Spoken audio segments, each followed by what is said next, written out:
ह्या व्हिडिओमध्ये आपण आलं लसूण कोथिंबीरीची पेस्ट बघणार आहोत। मी हे एवढं साहित्य घेतलेलं आहे। त्याच्यामध्ये 2 कढीपत्त्याच्या डहाळ्यांची पानं वापरणार आहे आणि ह्या 5-6 मिरच्या ह्या सगळ्या मिक्सरमध्ये वाटून मी ह्याची पेस्ट बनवणार आहे।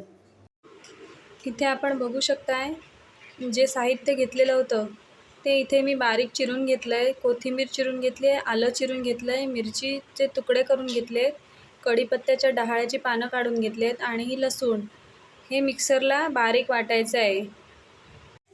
इथे बघू शकताय आपली पेस्ट तयार झालेली आहे। ही पेस्ट आता मी एका डब्यात फ्रीजमध्ये स्टोअर करण्यासाठी काढणार आहे। इथे बघू शकताय पेस्ट मी डब्यात काढून घेतली आहे। अशा पद्धतीने ही तयार झालेली आहे।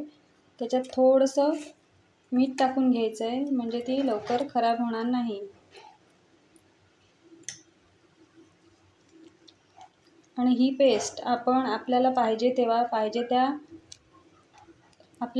त्या रेसिपीमध्ये आपण फोडणीत घालू शकतो। उसळी असतील किंवा झुणका असेल किंवा नॉनव्हेज माशाच्या चिकनच्या रेसिपी असतील त्यासाठी वापरण्यास ही एकदम उत्तम आहे।